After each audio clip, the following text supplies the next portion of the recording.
Phật chào thầy. A Phật, thank you. Go ahead, Kaylin Dương. Nam mô Shakyamuni Buddha, Nam mô Shakyamuni Buddha, Nam mô Shakyamuni Buddha. Good. And explain to them 1 minute of meditation one more time, slowly. Keep your back straight, your neck straight, close your eyes. Inhale and exhale through the nose. You count 1 and you keep going. If you lose track of your counting, start from 1. Okay, ready, everyone? Ready? All right, go ahead, you count, Caitlin Dương. 1, 2, 3.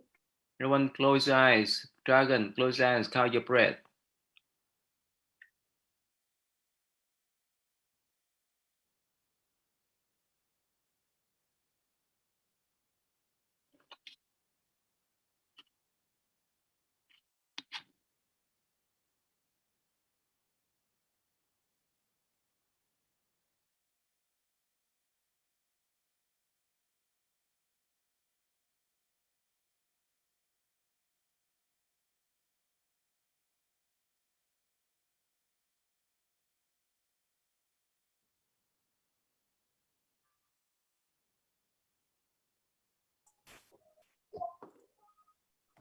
Yeah.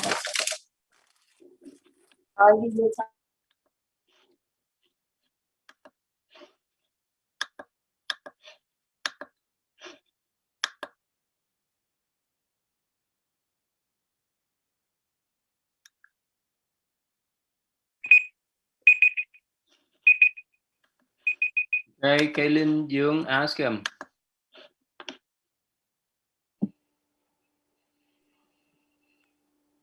Lena. Ewan. Anthony. 34. Dragon. 23. Jennifer.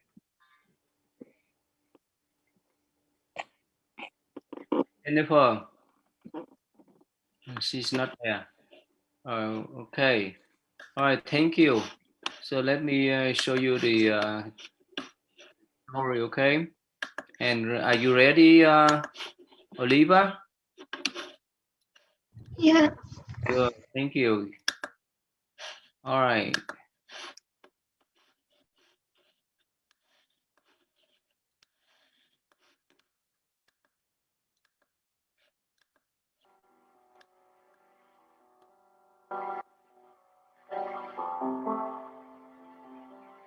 During the Buddha's time, there was a particular monk who was unable to listen to the guidance of others. When he was brought before the Buddha said, "Monk, this is not the first time that you have been stubborn and did what you wanted. In the past, you were the same." The monks gathered all asked the Buddha to reveal the past which only he could see.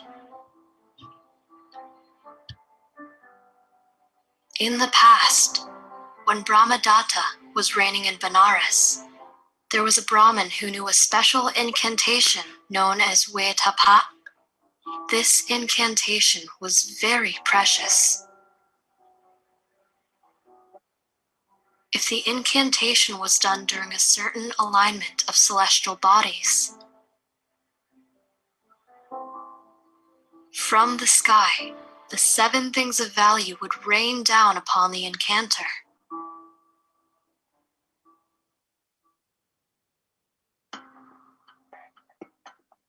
In those days, the Bodhisattva was a pupil of this Brahmin.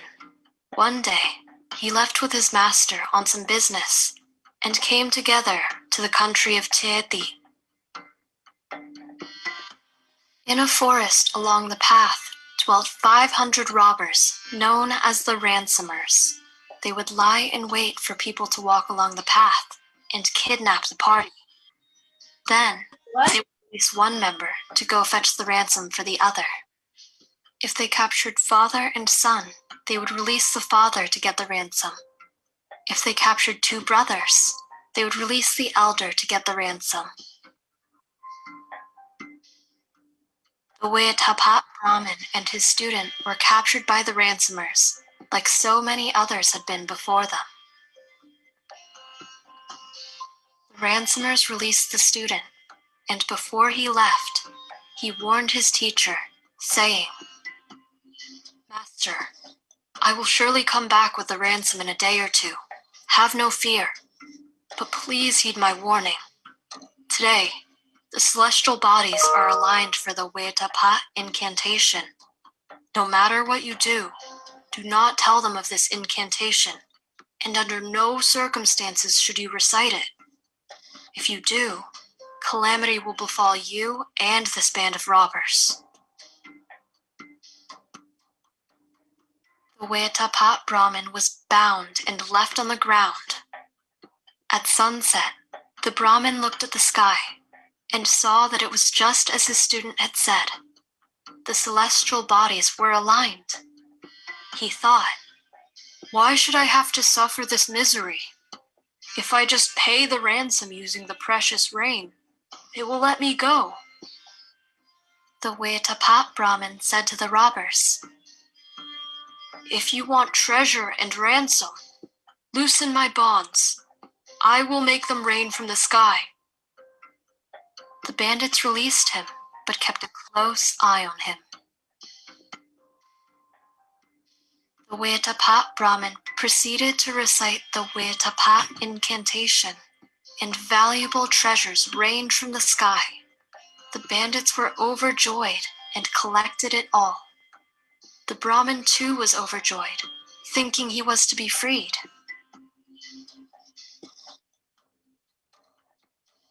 After the bandits collected all the treasures, the Wetapat Brahmin asked to be released. He figured that since they got their ransom and more, they would let him go. Instead, the bandits thought, "How could we let such a cash cow go?" They thought that they should keep him prisoner and make him generate more treasure whenever they needed. So they tied him up and took him with them. However, before they made it too far, the first bandit group was captured by a second bandit group of 500 robbers. "Why did you capture us? What do you want? Money? If money is what you want, that Brahmin can make money fall from the sky." So instead of fighting, the second bandit group took the Wetapat Brahmin and let the first group go. But when they asked the Brahmin to make the Wetapat incantation, he said he would, but he would have to wait a year. The second group of bandits were enraged and killed the Wetapat Brahmin. After killing the Brahmin, the second group of bandits chased the first group of bandits down, killed every person, and stole their loot. Then, out of greed for all the riches, the second group of bandits separated into two factions and began fighting amongst themselves. The bandits kept killing each other until only two were left. The two survivors carried off the treasure and ended up in a jungle near a village. One of them stood there, sword in hand, to guard the treasure, while the other went to the village to get rice and have it cooked for dinner. The first bandit thought, "That bandit will kill me and steal the treasure the first chance he gets. I must kill him the moment he gets back with food." The second bandit thought, "If I poison the rice, I won't have to split the treasure, and it will all be mine." And so, after the rice was cooked, he put poison in the one he was going to give the other robber. Once the second bandit got back, he gave the poisoned rice to the first bandit. After the first bandit got it, he immediately struck the first bandit down with his sword. After the second bandit died, the first bandit ate the poisoned rice and died on the spot. After 2 days of gathering ransom, the Brahmin student came back to the designated spot. He was not able to find anyone, but he saw random treasure all over the place. His heart dropped, knowing that his master did not heed his advice and must have called down a shower of treasure from the sky and died for his folly. The Bodhisattva then followed the trail of treasure in hopes of finding his master. Alas, after traveling not too far, he found his master cut in half and dead. The Bodhisattva said, "Unfortunate, he is dead because he did not heed the warning." The student then properly buried his master.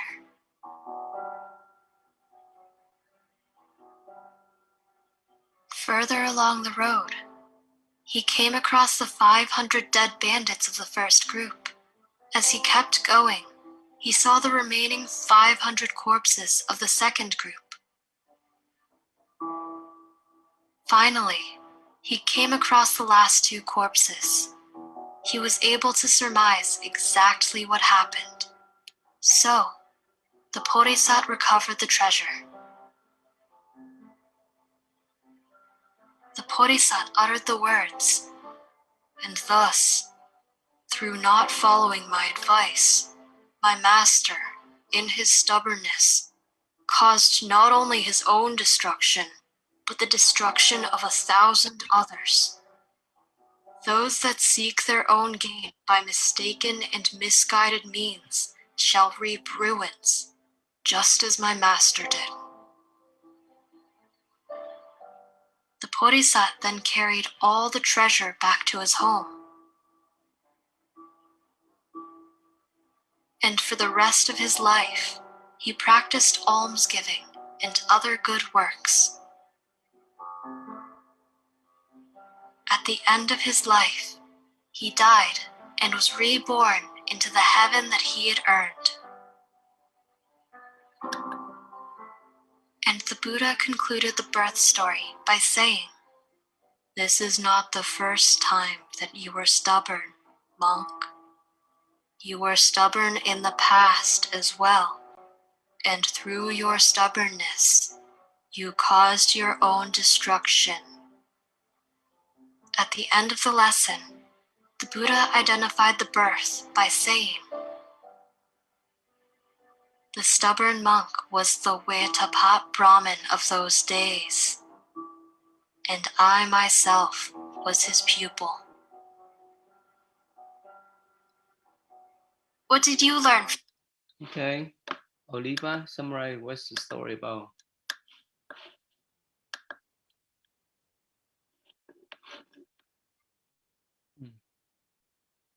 Oliva, turn on the mic.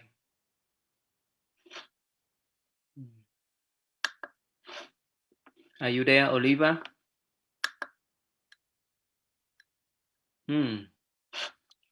Michelle, can you follow the story, Michelle? I just came in, so I don't know what the story was about. Yeah, go ahead, Kaylin Dương. You understand the story, Kaylin Dương? Yes. Yeah, go ahead, Kaylin Dương. Explain to them what's the story about. So Buddha was teaching like his disciples something, and like one of his monks was stubborn, and the Buddha said it wasn't his first time being stubborn. He was stubborn many in his past lives, and he told a story about like there were these people who would like hide and wait for people to come to kidnap them. And one day they kidnapped a Brahmin teacher and one of his students, and they let his students go, and the Brahmin teacher had to stay, and when his student left, he said that he was going to go back for him in like 1 or 2 days, and like when his student left, the people, they threatened him to make it rain treasure, and there was 500 people who wanted money from them, and they told the teacher Brahmin to make it rain treasure, and he did, and they killed the other group of people, and there was only 2 people left, and they collected all of the treasure in one day. The first one that survived, he said that he was going to kill the other person, so the treasure will all belong to him. And the second person went to get rice, and he said that he was going to poison the other person so he can get all the treasure. And when he got back with the poisoned rice, the first person stabbed him, and he ate the poisoned rice and he died. They both died. And what happened with the treasures? The Brahmins, the teacher Brahmin student, he collected it. When he collect all of them, what did he do with those treasure? Remember, Anthony? Remember, Anthony? What did he do with all the treasures that he collect all? Anthony? Remember? Michelle, you came to that times or no? You know what happened with all the treasure? Well, the student Brahmin brought the treasure home, and he got good workers. And he used them for Money. And he used money for Food and water. Food and drink for the poor people, right? He didn't use for himself, right? Yeah. So who was the Bodhisattva in past life? Who was that? That was the student. Yeah, and who was the teacher in the past life? I think it was the one that didn't listen, that the student one. So Michelle, you understand the story, Michelle? Yeah. So next time, tomorrow, can it log in early so that you can summarize for me the story, okay? Today, Oliva is supposed to summarize, but somehow her internet was cut off. Right, so what you learned from this story, Michelle? We shouldn't be greedy. Not really. Okay, Caitlin Dương, what you learned from this story? What did you learn? Anthony, what did you learn from this story, Anthony? To help people. Yeah, kind of. Justin Dương, what you learn from this story? Justin. Not spend money. No. Job, what you learn from this story? Job?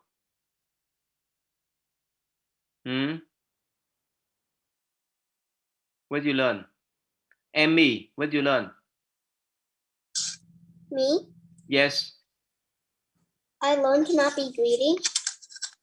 Yeah, not be greedy, but what's the main point then?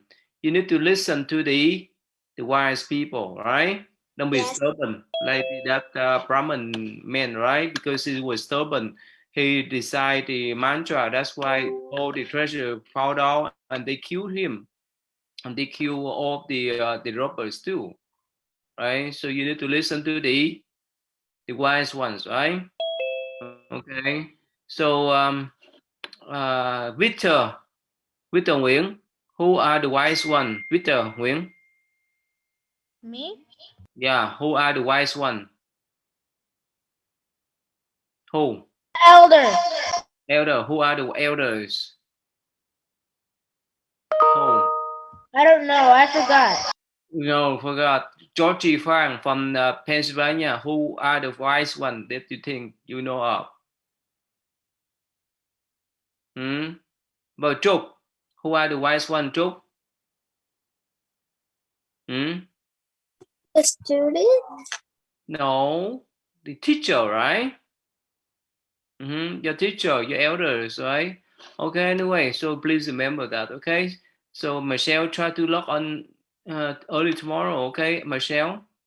Yes. All right, good. Let me turn back to thầy giáo Pháp then. Yeah, please, thầy giáo Pháp. Your mic, thầy giáo Pháp. Yeah, hello everyone. Hello con. Hello. Yeah, Hello. Yeah, hello. Yeah, What is- hello. What is the first word come out from your mouth? Yeah, or yes. Yeah. Good. That's good. That's excellent. I like that. All right. All right. Continue on this one right here. Emily Won, are you there, girl? Emily, turn on your webcam, girl. Okay. Can you help me to follow the story? Yeah. I can't type. You can or you cannot? I cannot. Not? I cannot. Okay. How about Michelle? Can you do that for me? Yes. Okay. All right. Look at number 8. Okay. Hero lure.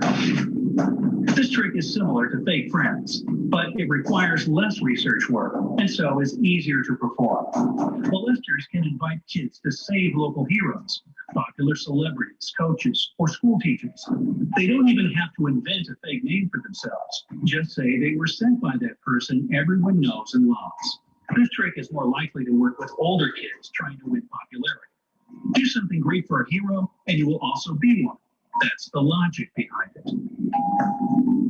Number 7, using other kids. Okay, what does that mean? Number 8. The child abductor pretends to lure them by saying like somebody is hurt, so if they go there and help the person, then they would be a hero. But instead, they just need to say that that person is hurt, and if you go, you can help them, and they will take you somewhere. You know what is the trick they use here? You know what is the trick? They say that that person is very popular and he was the one who sent by him, right? And that make the kid believe in that. So they say that if you want to go follow me to go to that person, you can meet him, and so you can become popular like him too. That is the trick they are using. So, example, if we like someone at like some hero, right, on the TV, right? And you know what? They use that person name, and they say that, you know what? I was sent by that person, and do you want to see him? We can go and see him. That's how we can become a hero in the future.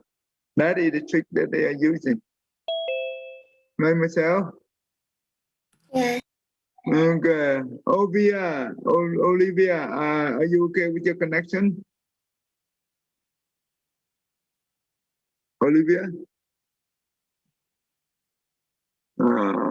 Vivian?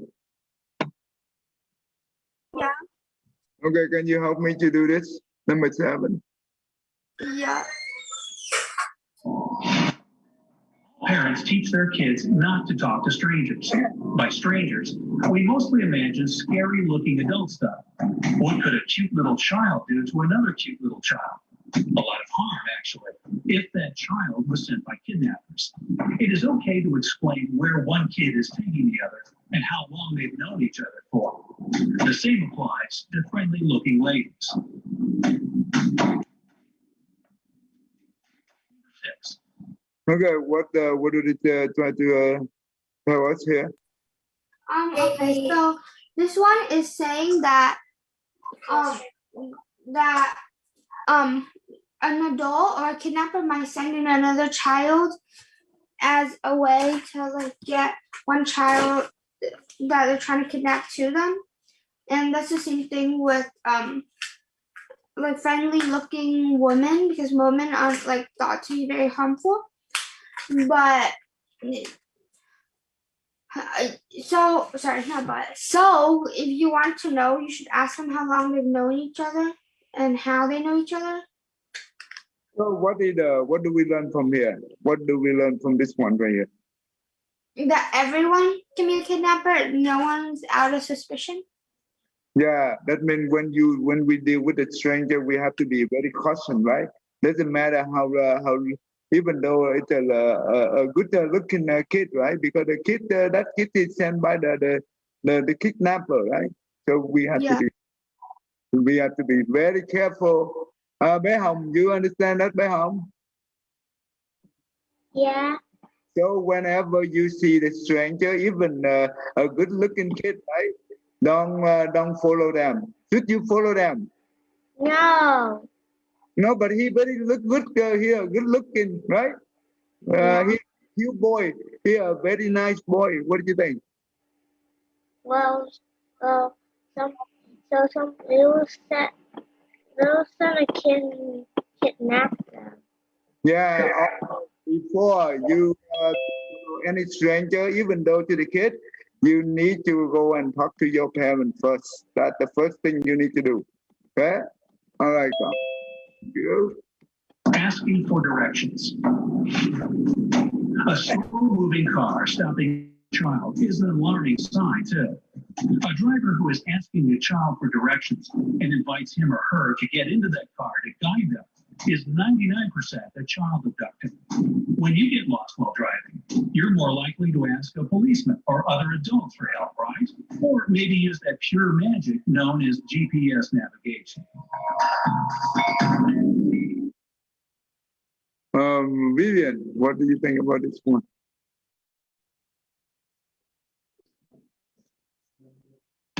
Vivian, are you there? Yeah. So the next one is if a child is like looking for direction. Yeah. So when you see the stranger stop for asking for the direction, what's wrong with that? That is a good thing, right? Do you think? No, it's a bad thing because most adults, when ask a child